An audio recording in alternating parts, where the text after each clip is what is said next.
Muitas pessoas pedem aqui no canal para que eu fale sobre concursos de analista, de técnico, de carreiras de apoio, principalmente nos tribunais. E aí eu resolvi trazer um amigo que sabe tudo da área, ele é analista judiciário e, inclusive, do TRF3, que é o mesmo tribunal que o meu, e, além disso, trabalha na área de preparação de concursos públicos para essas carreiras de apoio, como analista, técnico e etc. O meu amigo Rafael Rosa vai trazer para vocês muitas informações interessantes sobre esses concursos. Se você está interessado em passar num concurso desse, você não pode perder esse papo que a gente vai ter agora. Não é mesmo, Rafael? É isso aí, obrigado, Thales, pelo convite. A gente já fez aquele nosso vídeo sobre o cargo de juiz federal e agora vamos dar mais um passo aí dos tribunais, né? A gente tem algumas coisas em comum, né? Eu estudei em Franca, você está por aí, e fizemos mestrado, né? Você está indo para o final aí dessa jornada que é o mestrado, então hoje vamos colaborar no que a gente puder com o pessoal que está atrás desse concurso tão sonhado aí, tanta gente sonha com eles, né, que são os concursos de técnico e de analista de tribunais. É isso aí, Rafael. O Rafael já foi francano durante um bom tempo, enquanto ele fez a graduação e o mestrado em Direito aqui na Unesp de Franca, que é a mesma faculdade que eu me graduei e estou tentando, lutando para sobreviver ao mestrado. E agora o Rafael atua como analista judiciário em Catanduva, não é isso, Rafael? Isso, estou em Catanduva, já estou indo para 6 anos por lá. Foi a primeira cidade que eu tomei posse e deu tudo certo. Lá as coisas, eu gosto bastante dos servidores e tem sido uma experiência legal. E, pelo que eu sei, o Rafael pensava em outros concursos, mas está gostando tanto da carreira de analista que eu acho que ele já pendurou a chuteira de concurseiro aí e vai falar para a gente o que levou também ele a concluir que a carreira de analista é uma ótima saída para quem quer uma boa vida, um bom conforto de vida, um emprego muito bom, que dá uma remuneração adequada e que também permite você ter outras coisas na sua vida, ter outros momentos de lazer. Conheço várias pessoas também que pensaram assim e estão muito tranquilas na carreira de analista. O que você diz sobre isso antes da gente falar especificamente da preparação, Rafael? Essa pergunta é muito boa, dá para falar horas, porque é o seguinte, eu tinha a minha ideia durante a graduação era, eu ficava na dúvida, magistratura ou MP, pendendo mais para o MP pelo perfil que geralmente se busca. Só que aí, quando eu me formei, fui atrás dos concursos de analistas, que estão entre os mais interessantes para quem é recém-formado, né? E formei em 2012 e entrei em 2014, então foi até que rápido assim o processo. E o que aconteceu foi que, depois que eu entrei, eu descobri um outro mundo, que foi o mundo do desenvolvimento pessoal e o mundo do marketing digital. Então, a partir dali, eu percebi que eu estava numa posição legal, porque eu tinha a estabilidade, tinha uma boa estrutura, um bom cargo, e, ao mesmo tempo, eu não tinha as mesmas responsabilidades de um juiz ou de um procurador, de um promotor, de assumir uma vara e aquela coisa toda. Então, eu percebi que o que eu estava dando mais vontade de fazer, desde ali do segundo, terceiro ano que eu estava no cargo, foi esses projetos online. Então, de ajudar o pessoal a estudar melhor. Eu comecei a observar, né, alguns colegas que passavam anos e anos e anos estudando e não conseguiam, não chegavam nem perto. E eu comecei a pensar, por que eu fui um dos primeiros ali da turma a passar? E aí comecei a perceber alguns padrões, né? Todo mundo já deve ter passado, o livro está até aqui do meu lado, do William Douglas, do Como Estudar, Como Passar em Concursos. Então, esse livro me abriu muito a cabeça para como estudar melhor, para as diferenças entre as pessoas que passam em vários concursos e aquelas que não passam.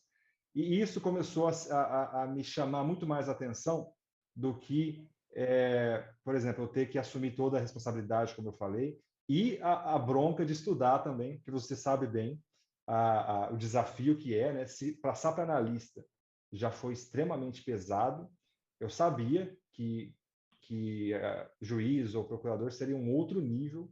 E aí eu falei, pô, eu estou gostando disso, estou gostando de investir no projeto de ajudar as pessoas a estudarem, e eu vejo que isso me dá boas possibilidades também, né? Que se eu acertar a mão, a gente vê hoje alguns caras grandes aí que ajudam muita gente, né? se a pessoa acertar a mão, ela vai ganhar tão bem ou melhor do que. Então, assim, falei, é isso que eu vou fazer. Pode ser que lá na frente eu mude de ideia e volte a estudar, mas o que me dá gosto de fazer hoje é isso. É bacana. E quando você falava, eu fui lembrando de outros amigos também que resolveram ficar na carreira de analista, e é mais ou menos esse o raciocínio.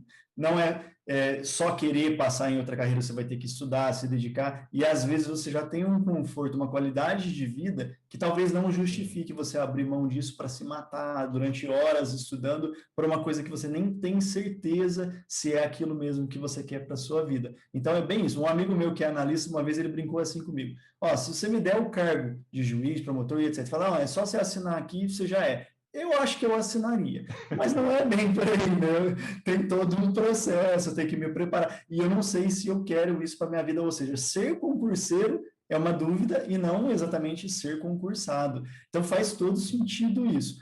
E nessa dificuldade de preparação para concursos de analista, eu posso falar pelo meu exemplo, porque eu passei para concurso da magistratura, mas analista era um concurso que me empacava, eu só pegava a lista de espera naquilo que nunca chegava na minha vez.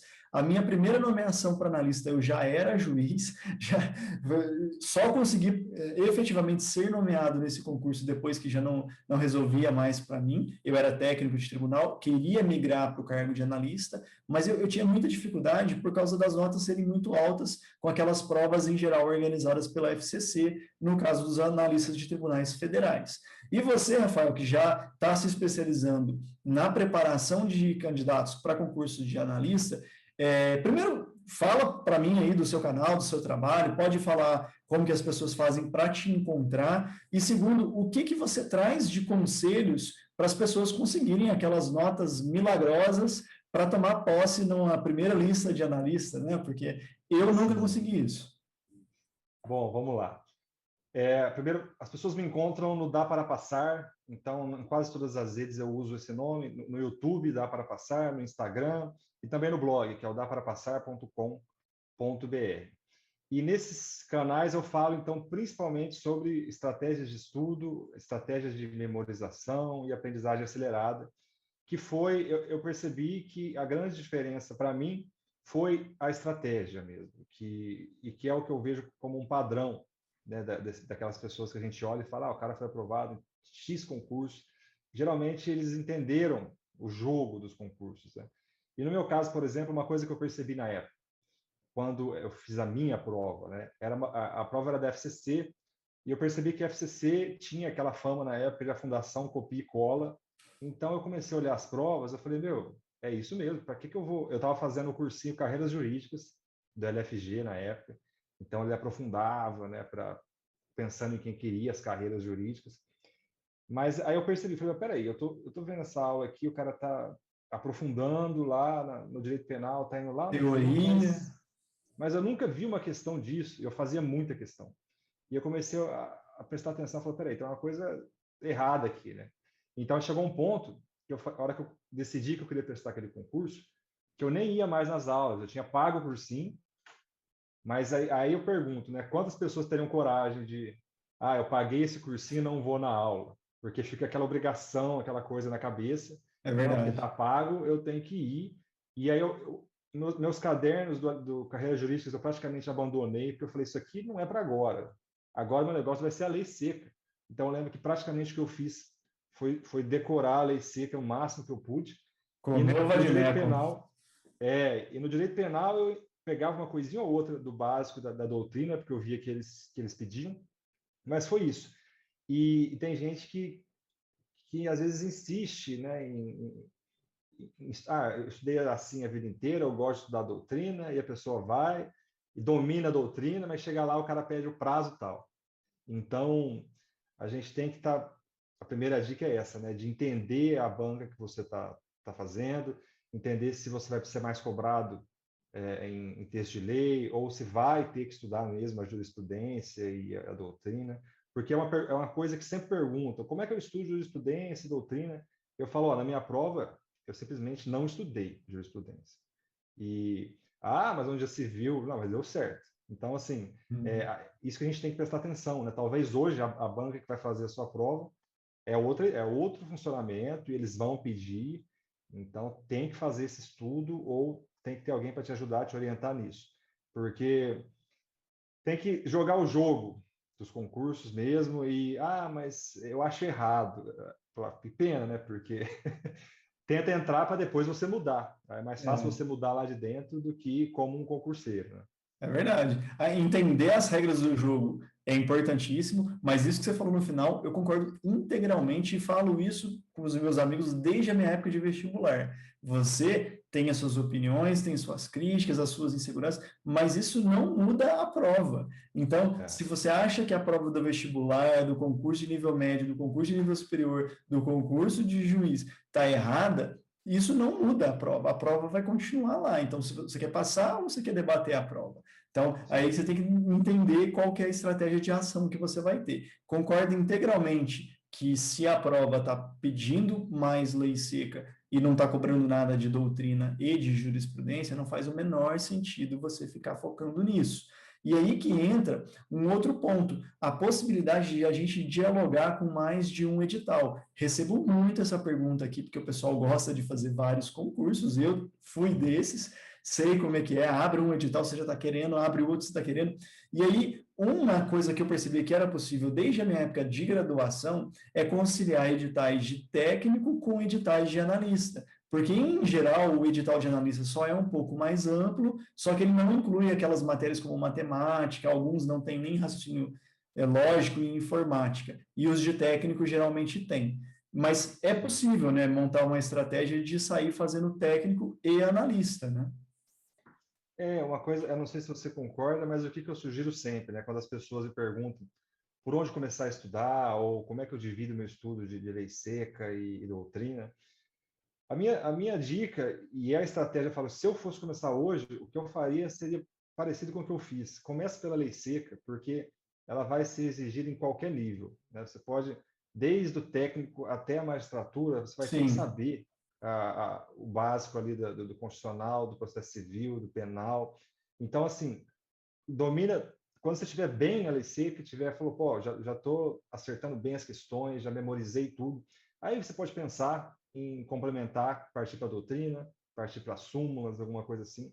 Mas a minha dica é sempre essa, de a lei seca ela vai te dar segurança e ela vai te dar a maioria das questões. Então, comece por ela, seja para técnico, principalmente para técnico, né? Mas para analista também, porque aí você vai até começar a perceber algumas coisas, talvez você tenha que buscar no livro, buscar uma Para sinopse. entender, né? Sim, mas assim, eu acho que é por onde o pessoal deveria começar e as pessoas evitam porque é chato, né? Então, e você sabe bem, eu nem sabia que você também era formado na Unesp, eu sabia do mestrado. Mas você deve saber, quando a gente vem da Unesp, por exemplo, a gente vem com a cabeça de, que legal, ficar lendo as doutrinas, estudando e tal. Aí você chega nos concursos, falar que tem que estudar a lei seca, a pessoa vai querer resistir, Sim, sim. porque é chato, porque é decoreba, porque não Ah, é tão gostoso, tão bonito, né? Falar que está só decorando a lei. você não Mas se a sente minha mais um recomendação, jurista, né? exatamente. Mas a minha recomendação é essa, é o primeiro passo. Depois que você já tiver feito isso, aí é a hora de partir para um outro nível, né? Perfeito. Eu comentei aqui num vídeo no canal que eu mencionei como que eu fiz para começar a ler lei seca, exatamente essa questão da formação, que na nossa formação ali na Unesp, como universidade pública, os professores, eles propõem o pensamento crítico do direito, o despertar teórico do direito mesmo, muito antes do que a questão da lei em si, e aí a gente meio que se habituou, né, não preocupar tanto com os Sim. detalhes da lei, tanto com os prazos, e aí, de repente, eu cheguei no universo dos concursos, nos concursos de nível médio, até que eu consegui me sair bem, mas aí, de repente, eu comecei a ver essas questões de texto seco de lei em provas que a gente sempre acha que não tem, como provas da magistratura, Ministério Público, e tem também. Então, essa dica sua é essencial. A lei seca é o ponto de partida de qualquer concurseiro em qualquer nível. Quem está querendo um concurso de nível técnico ou de analista, que é um concurso de nível superior, seja como ponte para um concurso de magistratura e os outros, ou seja como uma carreira final, como optou o Rafael e vários outros, porque ela permite isso, uma ótima carreira, uma carreira muito boa para se trabalhar, seja como ponte ou seja como final, a lei seca vai passar na vida dela. Então, começar pela lei seca é ótimo. Eu já gravei um vídeo aqui contando qual que era o meu macetezinho para memorizar a lei seca, porque eu tinha muita dificuldade em decorar as coisas. Dá uma pincelada aí para a gente, o que você pode dar de dica para ajudar as pessoas a lerem lei seca e não esquecer tudo ou misturar tudo os prazos, que era o meu caso. Eu lia, misturava a coisa do CPP com o CPC, fazia uma bagunça. O que você me conta aí de ajuda? Aí entraram as estratégias de estudo mesmo e assim, os macetes, né? Porque eu lembro, desde a época de OAB, eu descobri os flashcards. Não sei se você chegou a usar essa técnica, mas Sim. eu tinha... Hoje tem aplicativo que é muito bom, você consegue montar no computador e sincronizar com o celular, mas na época eu cortava o papelzinho mesmo, colocava de um lado a pergunta, do outro lado a resposta, e eu, na época da OAB, eu ia para a aula e durante a aula eu estava ali revisando as coisas, revisando. E meus amigos achavam aquilo bizarro. Eu falava, calma, calma. E hoje teve um que me perguntou, né? Como é que você fazia para revisar? Eu falei, você lembra que você me zoava? Então, assim, eu acho que nessa hora a gente pode tentar usar algumas estratégias, como os mapas mentais, os flashcards, mas vai cair na repetição, né? Então, eu usava muito os flashcards para as decorebas, por exemplo, os prazos, né? E aí eu estava todo dia revisando aquilo. Então, o legal é que é uma revisão rápida, né? Então eu pegava, passava tudo. E quando você faz uma estratégia como essa de repetição diária, não tem jeito. Uma hora você vai memorizar e depois aí você tem que otimizar depois, né? Então o que eu fazia basicamente era o seguinte: tinha alguns cartões que eu revisava todo dia, aquela pergunta e aquela resposta. Tinha outros que era dia sim, dia não, e tinha outros que era uma vez por semana. Então, eles ficavam mudando de caixinhas, né? Eu tenho vídeo falando, explicando Ah, a que técnica legal. dos flashcards em detalhes, mas é o que eu fazia. Eu montava tabelas também. Então, eu lia lá a lei, montava uma tabelinha com aquelas informações, eu lembro que era no Paint ou no Word, não sei, e para que eu não precisasse voltar para a lei. Então, a partir daquele momento, eu usava só a minha própria tabela Você montava o seu e, esquematizado ali. sim, e eu repetia aquilo também todos os dias até aquilo entrar na cabeça e fazer Legal. questões. Então, era mais ou menos isso. Eu acho que a pessoa tem que aprender a buscar. É importante entender qual forma de estudo que se adapta mais. Por exemplo, mapa mental eu acho fantástico, mas eu não usei. Não usava e nunca gostei de desenhar dessa parte. Então, assim, usei muitos flashcards, mas eu recomendo o mapa mental. Eu sei que é bom, mas não Ele é usei. mais artístico, né? Ele exige um pouco mais de criatividade. Se a pessoa gosta de fazer aquele monte de cores e tal, eu acho fantástico e recomendo, mas é aí que entra essa questão, que cada um A funciona de um jeito. personalização. E, e para mim foi assim. Então, eram basicamente as tabelas e os flashcards e a repetição diária até aquilo entrar na cabeça. E depois eu ia diminuindo essa frequência de repetição até que eu revisava. E aí entra essa questão também, né, que desde o começo eu bato nessa tecla, que é da revisão. Então, para isso funcionar, a pessoa tem que ter uma revisão organizada de vai ser 24 horas, 72 horas, algum desses esquemas que agora estão bem popularizados, porque se a pessoa não revisar, vai se complicar. É tudo passando por aquela ideia que está por trás disso tudo, né? Que a gente tem vários processos de memorização, né? Curta, média e longo prazo. Sim. Enquanto você não transfere ali para o longo prazo, não adianta, a informação vai ser apagada. Então, você dá uma estudadinha e vai confiar que você vai lembrar das coisas muito relevantes, que era o meu caso. Eu li uma doutrina, às vezes aquele tópico muito relevante, aquela aula muito boa, aquele caso muito interessante que foi analisado, eu lembrava. Mas aí falava, ok, mas isso daí é em 72 horas ou é em 3 dias o prazo para fazer isso? Eu olhava, não, mas isso eu nem dei bola, né? Então, você não transfere para sua memória aquela informação, você só leu superficialmente e vai esquecer. E aí a gente percebe o tanto que toda vez que eu converso com isso, com alguém que é aprovado em concurso, a resposta é quase sempre a mesma. Passa pela organização do seu material e passa pela revisão desse seu material. Então, muitas pessoas falam assim, mas para você é mais fácil, você jogava xadrez, a sua memória é muito boa, fala para mim, né? Eu falo, nossa, mas só eu sei o que eu passava com a dificuldade de memorizar as coisas, de ter que ficar revendo, revendo, revendo, revendo. Eu li a Constituição dezenas de vezes, Código Civil, Código de Processo Civil, porque não tem outro jeito. A repetição e essa técnica de formas de repetição, ela é a chave para reter a memória, que é o objetivo. Não adianta estudar para falar que estudou. Eu vivo dizendo isso. Ninguém vai te perguntar se você leu o livro do Zaffaroni ou não. Eles vão querer saber se você lembra disso, no caso do concurso, da magistratura. E nos concursos de nível médio e analista, ninguém quer saber se você leu a Constituição. Eles querem saber se você lembra o que está lá. Então, eles vão perguntar isso e a gente tem que lembrar. Esse é o segredo. E eu tenho certeza que se você que está assistindo esse vídeo aqui também tem dificuldade de memória, que é muito normal entre os concurseiros, vai aprender muito sobre técnica de memorização e organização nesse material, acompanhando o trabalho do Rafael lá nas planilhas, nos estudos e tudo que ele faz para tentar te ensinar como que você pode organizar esse seu processo de estudos. Então, Rafael, muito obrigado. Tem mais alguma coisa que você quer acrescentar aí ou a gente já pode encerrar? Sobre isso, é um ponto que eu acho muito importante falar, que é o seguinte, é aquela ideia do mindset fixo e do mindset de evolução, né? Porque o que acontece? As pessoas, tem gente que fala assim, minha memória é péssima, mas a pessoa nunca treinou na vida, então ela acha que porque eu passei, porque você passou, que a gente foi abençoado com uma memória que a gente lia uma vez e memorizava as coisas. Mas não é assim, né? Até hoje, nomes, por exemplo, se a pessoa se apresenta para mim, se eu não repetir algumas vezes na minha mente, se eu não fizer alguma coisa assim... Eu nem pergunto o nome, porque eu sei que eu vou esquecer. Então, é treino e técnica, não adianta, né? A grande maioria das pessoas, 99%, vai ter que ralar para memorizar as coisas. É só 1% que tem uma memória muito verdade. É uma então, lenda as pessoas que têm essa tal memória que lê uma vez e lembra tudo.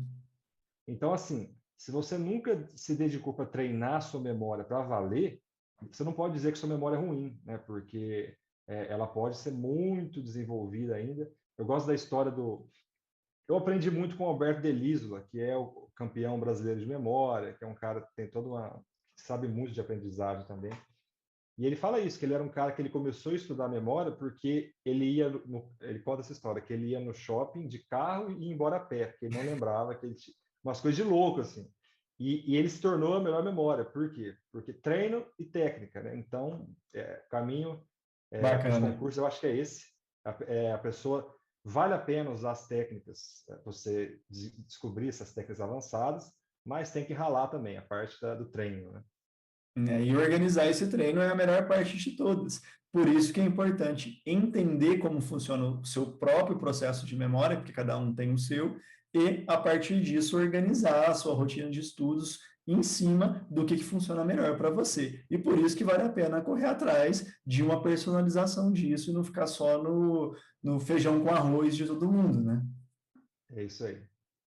Então, Rafael, muito obrigado pelo papo. Tenho certeza que quem assistir aqui vai gostar e vai te acompanhar para não perder as suas dicas, que lá tem muito mais. Muito obrigado, pessoal, quem assistiu. E, Rafael, pode dar umas suas palavras de despedida aí para o nosso público e vamos ver se a gente marca mais para poder conversar sobre esse tipo de técnica de treinamento. Vamos sim. Obrigado, Thales, mais uma vez. Para fechar, assim, uma coisa que eu acho que a gente pode fazer um vídeo sobre isso também, espero que a gente tenha outras oportunidades, para que as pessoas não desanimem, né? Para que as pessoas... você deve falar sobre isso, mas, assim, assiste menos televisão, assiste menos notícias e foca no seu estudo, porque é isso que realmente funciona. E a gente está passando um tempo meio instável, né? Um tempo meio assim, que se a pessoa assistir televisão, ela fica louca, porque cada dia se fala uma coisa, cada dia é uma coisa verdade. Então, mantenha na dúvida, estude, né? Essa é minha palavra final aí para quem está assistindo. Perfeito. Obrigado, então, Rafael. Até mais. Tudo de bom. Valeu.